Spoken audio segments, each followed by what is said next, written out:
Hello ninth class, how are you? I hope you all are fit and fine at home. So students, as you know, this is third part of second lesson of civics, which name is what is democracy and why democracy. तो students, यदि आपने मेरी पहले वाली video नहीं देखी हैं, इसके जो 2 पार्ट्स पहले हो चुके हैं वो नहीं देखे हैं, तो आप मेरे चैनल पर 9th क्लास सिविक्स की प्लेलिस्ट में जाकर देख सकते हो। Let's start our new topic, rule of law and respect for rights, कानून का राज और अधिकारियों का आदर। तो यहाँ हम एक एग्जाम्पल देखते हैं जिम्बाब्वे का। Zimbabwe attend independence from white minority rule in 1980। तो जिम्बाब्वे को जो है वो आज़ादी मिली कब? 1980 में। और किससे मिली? वाइट मिनॉरिटी से, मतलब जो अल्पसंख्यक जो गोरे लोग थे उनके शासन से। Since then the country has been ruled by ZANU PF. और तब से लेकर उस कंट्री को एक पार्टी चला रही है जिस पार्टी का नाम क्या है? जानू पीएफ। तो ये लर्न कर लेना स्टूडेंट्स कि जानू पीएफ जो है वो कहाँ की पार्टी है? वो जिम्बाब्वे की है। The party that lead the freedom struggle, और ये वही पार्टी है जिसने कि आज़ादी का जो स्ट्रगल था, जो आज़ादी की लड़ाई थी वो लड़ी। इट्स लीडर, इसका जो लीडर है, जो हेड है इस पार्टी का, वो है रॉबर्ट मुगाबे। रॉबर्ट मुगाबे जो है वो इसका लीडर है। रूल द कंट्री, कंट्री को वो क्या कर रहा है? रूल कर रहा है। सिंस इंडिपेंडेंस, यानी कि आज़ादी के बाद से। Election were held regularly and always वोन बाय जानू पीएफ। और इलेक्शन भी रेगुलरली हो रहे हैं और हमेशा किसकी जीत हो रही है? यहाँ जानू पीएफ पार्टी की जीत हो रही है। President Mugabe was popular but also used unfair practices in elections. जो प्रेसिडेंट है वहाँ का मुगाबे, वो बड़ा पॉपुलर है, लेकिन फिर भी वो हमेशा क्या करता है? इलेक्शन में अनफेयर प्रैक्टिसेस, यानी कि गलत तरीके यूज करता है इलेक्शन में जीतने के लिए। Over the years his government change the constitution several times to increase the powers of the president and make him less accountable। तो इतने सालों में इस सरकार ने काफ़ी बार संविधान में बदलाव किया और उस बदलाव में ये किया कि प्रेसिडेंट की जो पावर है वो बढ़ाई गई इस बदलाव में, क्योंकि जो प्रेसिडेंट है वो कौन है? मुगाबे है, तो वो अपनी पावर तो बढ़ाएगा ही। और फिर उसने क्या किया कि अपने आप को लेस अकाउंटेबल बनाया, मतलब कम जिम्मेवार, ताकि जनता उससे किसी भी चीज़ का जवाब ना मांग पाए, क्योंकि वो उसके पास एक बात हो जाएगी कि ये संविधान में ही नहीं है कि प्रेसिडेंट इस चीज़ के लिए रिस्पॉन्सिबल है, या कोई गलत काम है, या कोई जो भी वो अपनी मनमर्जी से कर रहा है, तो वो जनता को इससे रिलेटेड कोई जवाब नहीं देगा। Opposition party workers were harassed and their meeting disputed. जो ओपोजिशन पार्टी है, मतलब इनके अगेंस्ट जो ओपोजिशन पार्टी है उसके जो वर्कर्स हैं उनको ये परेशान करते हैं। जब भी वो कोई मीटिंग करते हैं तो उस मीटिंग को ये भंग करते हैं। Public protest and demonstrations against the government were declared illegal. तो यानी कि जो सरकार विरोधी जो भी प्रदर्शन होते हैं या जो भी आंदोलन करते हैं लोग, उनको ये गैर कानूनी घोषित कर देते हैं, इलीगल, कि ये गैर कानूनी है। There was a law that limited the right of criticise the president. और एक ऐसा कानून भी बनाया जो कि राष्ट्रपति की जो भी आलोचना है या उसकी कमियां हैं वो नहीं निकाल सकते लोग। मतलब एक ऐसा कानून संविधान में बनाया कि जो जनता है वहाँ की, वो प्रेसिडेंट की कमियां शो नहीं कर सकती, प्रेसिडेंट के खिलाफ नहीं बोल सकती। Television and radio were controlled by the government and gave only the ruling parties version. तो टेलीविज़न और रेडियो जो है वो भी किसके कंट्रोल में है? गवर्नमेंट के कंट्रोल में है। और वो सिर्फ़ और सिर्फ अपने चैनल पर जैसे टीवी में या रेडियो में सिर्फ रूलिंग पार्टी के बारे में ही दिखाते हैं। कभी भी अपोजिशन पार्टी की अच्छी चीज़ें जो भी हैं वो कभी भी वो शो नहीं करते। देयर वर इंडिपेंडेंट न्यूज़पेपर्स, और जो न्यूज़पेपर्स हैं वो इंडिपेंडेंट है, मतलब स्वतंत्र है। बट द गवर्नमेंट हरास दो journalist who want against it. यानी गवर्नमेंट उस जर्नलिस्ट को परेशान करती है जो इस गवर्नमेंट के अगेंस्ट जाता है, इसके विरोध में जाता है। The government ignored some court judgments that want against it, और गवर्नमेंट जो है कोर्ट की जजमेंट को भी इग्नोर कर देती है, जो भी कोर्ट इस गवर्नमेंट के अगेंस्ट जाए या इसके विरोध में बोले। एंड प्रेशराइज जजिज, और जजिज को प्रेशराइज करते हैं, मतलब दबाव डालते हैं कि जजिज भी जो है वो बस इसी गवर्नमेंट के समर्थन में ही बोले, जैसा गवर्नमेंट चाहे वैसा ही वो बोले। He was force out of office in 2017, तो ये जो फोर्स है ये 2017 तक चल रहा था, जब तक हमारी ये नई बुक जो प्रिंट हुई है। इसके आगे का नए प्रिंट में कुछ होगा, अगर वहाँ कुछ हुआ होगा।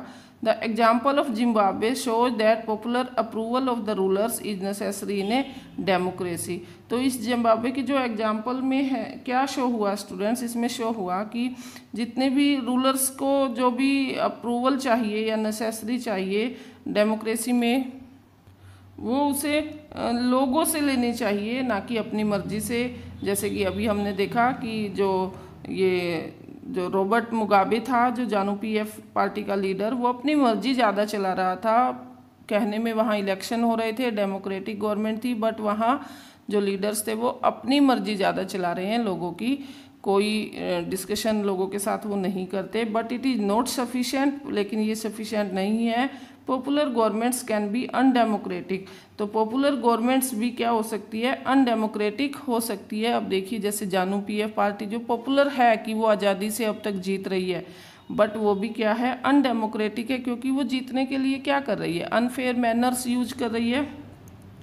Popular leaders can be autocratic, और जो पॉपुलर लीडर्स होते हैं वो ऑटोक्रेटिक भी हो सकते हैं। ऑटोक्रेटिक मतलब तानाशाह, मतलब अपनी मर्जी चलाने वाले राजा, अपनी मर्जी चलाने वाले लीडर्स, जैसे कि यहाँ हमने एग्जाम्पल देखा किसका, रॉबर्ट मुगाबे का। If we wish to assess a democracy it is important to look at the elections. यदि हमने डेमोक्रेसी के बारे में और अच्छे से इसको जांचना है तो ये ज़रूरी है कि हम क्या देखें, इलेक्शंस देखें। But it is equally important to look before and after the election, परंतु ये बिल्कुल इक्वली इम्पोर्टेंट है कि इलेक्शन से पहले क्या हुआ और इलेक्शन के बाद क्या हुआ, वो सारी प्रोसेस हम अच्छे से देखें कि कैसे इलेक्शन हुए, क्या इलेक्शन फ्री एंड फेयर हुए, उस इलेक्शन के टाइम कोई गड़बड़ी नहीं हुई, कोई भी अनफेयर मैनर्स नहीं यूज हुए। There should be sufficient room for normal political activity including political opposition in the period before elections. तो इसमें बताया गया स्टूडेंट्स की एक होना चाहिए कि सत्ता पक्ष के विरोधी समूह के कामकाज या फिर राजनीतिक गतिविधियां, जो भी पॉलिटिकल एक्टिविटी जो भी हो रही है इलेक्शन से पहले या बाद में, या जो भी ओपोजिशन पार्टी जो भी कर रही है, वो सब क्या होना चाहिए, अच्छे से देखना चाहिए। This requires that the state should respect some basic rights of the citizen, और इसमें यह भी रिक्वायर है कि स्टेट को, मतलब गवर्नमेंट को, लोगों के राइट्स की क्या करनी चाहिए, रिस्पेक्ट करनी चाहिए। They should be free to think, लोगों को क्या होना चाहिए, सोचने के लिए उन्हें आज़ादी होनी चाहिए उनके पास। टू हैव ओपिनियंस, अपने विचार रखने की।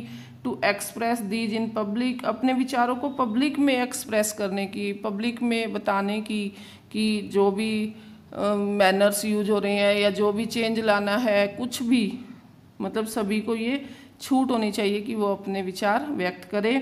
टू फॉर्म एसोसिएशंस, यानी कि संगठन बनाने की आज़ादी। To protest and take other political actions, अपने आप को प्रोटेस्ट करने की, सुरक्षित करने की और कोई भी पॉलिटिकल एक्शंस लेने की लोगों को क्या होनी चाहिए, आज़ादी होनी चाहिए। Everyone should be equal in the eyes of law, कानून के सामने सब क्या होने चाहिए, समान होने चाहिए। These rights must be protected by an independent judiciary whose orders are obeyed by everyone, यानी कि ये जो अधिकार हैं ये प्रोटेक्ट किए जाने चाहिए, किससे, जुडिशरी के द्वारा, न्यायपालिका के द्वारा, और जिसके द्वारा बनाए गए ऑर्डर्स जो है वो सभी क्या करें, फॉलो करें, माने। We shall read more about these rights in chapter 6। Chapter 6 में हम इन राइट्स के बारे में और डिटेल में रीड करेंगे। Similarly there are some conditions that apply to the way a government is run after the elections. तो ठीक इसी तरह कुछ ऐसी कंडीशंस भी है जो कि गवर्नमेंट पर अप्लाई होती है, कब, जब वो बन जाती है, इलेक्शन जीतने के बाद जब वो अपना काम शुरू करती है तो उस टाइम क्या कंडीशंस है। A democratic government can not do what ever it likes. तो एक डेमोक्रेटिक गवर्नमेंट्स वो नहीं कर सकती जो वो खुद पसंद करती है, यानी कि जो लीडर्स जिनको इलेक्ट किया लोगों ने, अब जो जीत चुके हैं, गवर्नमेंट बना रहे हैं, वो अपनी मनमर्जी नहीं कर सकते। सिंपली बिकॉज इट हैज़ वोन एन इलेक्शन। और इस बेस पर तो बिल्कुल नहीं कि उन्होंने इलेक्शन जीत लिया है, अब उनके जो मन आए वो करेंगे, जो भी रूल उन्हें अच्छा लगे वो ही अप्लाई करेंगे लोगों पर। तो ऐसा नहीं कर सकते वो लोग। It has to respect some basic rules. उन्हें भी क्या करना है, कुछ उनके लिए भी रूल्स है जिनको उन्हें क्या देनी है, रिस्पेक्ट देनी है, मतलब मानना है, फॉलो करना है। In particular it has to respect some guarantees to the minorities. और इसमें कुछ ऐसे रूल हैं जो कि गारंटीज देते हैं किसकी, मिनॉरिटीज की। मिनॉरिटीज होते हैं स्टूडेंट्स जो संख्या में कम लोग होते हैं। सपोज कि कोई भी धर्म है, ऐसे हैं कि उस धर्म के लोग कम हैं, तो उनको कोई भी परेशान नहीं करेगा, गवर्नमेंट लीडर्स भी उन्हें परेशान नहीं करेंगे, इवन उन्हें भी इक्वली राइट्स देंगे जितने की मेजॉरिटी को देंगे।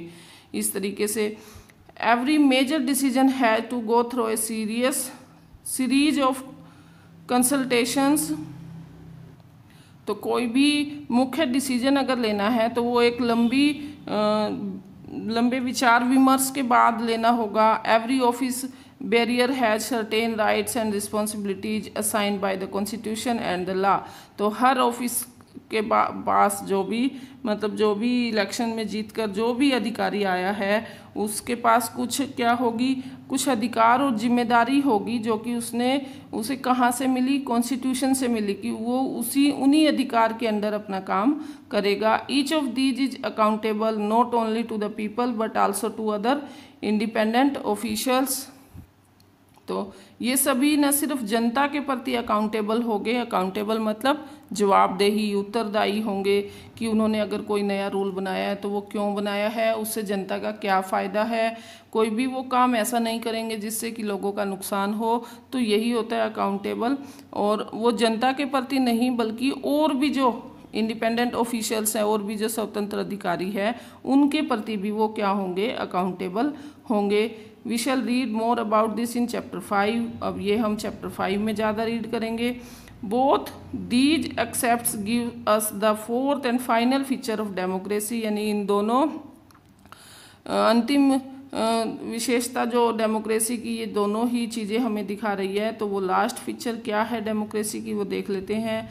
ए democratic government's rules within limits set by constitutional law and citizens right. तो एक लोकतांत्रिक सरकार क्या कर सकती है, संवैधानिक कानूनों और नागरिक अधिकारों के द्वारा खींची गई एक लिमिट, एक रेखा के अंदर ही वो अपना क्या करेगी, काम करेगी, ना कि वो अपनी मनमर्जी से कोई काम करेगी। तो यहाँ तक हमने डेमोक्रेसी की फीचर्स 4 फीचर्स कर ली है स्टूडेंट्स। आपने ये सब अच्छे से लर्न कर लेनी है। Now we will discuss about summary definitions, परिभाषाओं का सारांश। तो अब तक हमने जितने भी डेमोक्रेसी की परिभाषा देखी है, अब उनका देखते हैं कि क्या एक लास्ट पॉइंट क्या निकल कर आता है या आउटपुट क्या निकलेगी जो अब तक हमने इस लेसन में रीड किया। Let us sum up the discussion so far. We started with a simple definition that. तो अब तक की जो चर्चा हुई उसको हम क्या करते हैं, बंद करते हैं एक बार के लिए यहाँ।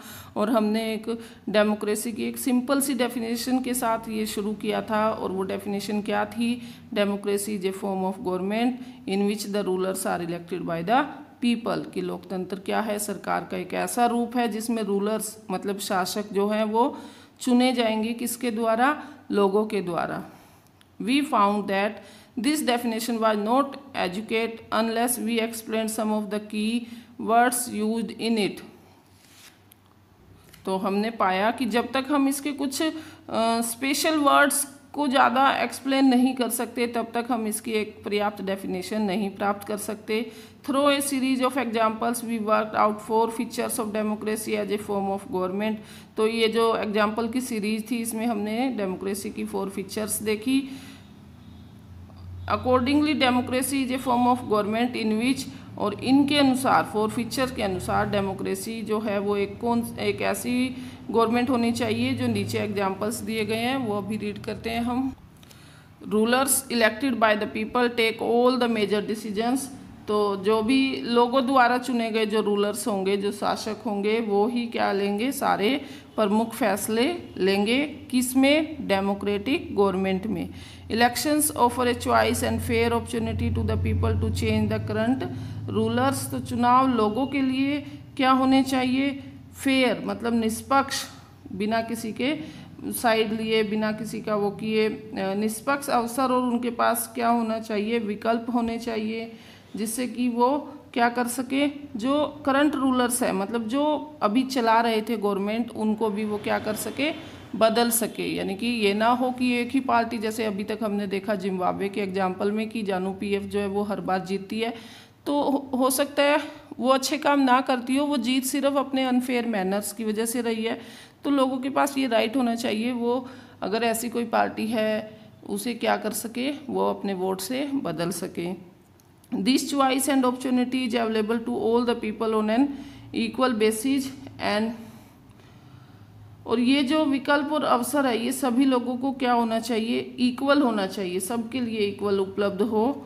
और last is the exercise of this choice leads to a government limited by basic rules of the constitution and citizens right. तो इस चुनाव से बनी सरकार संविधान द्वारा तय बुनियादी कानूनों और नागरिक अधिकारों के दायरे को मानते हुए काम करती हो। यानी कि जो भी सरकार है वो उसके लिए जो रूल्स बने हैं संविधान के अंदर, उनको मानकर, उनको फॉलो करके ही वो लोगों के लिए क्या करे, काम करे। तो ये हमने यहाँ तक डेफिनेशंस देखी है स्टूडेंट्स। आई होप आपको ये समझ आ गई होगी, ये सब आपने लर्न कर लेनी है। ये भी हम डेमोक्रेसी की फीचर्स में राइट कर सकते हैं।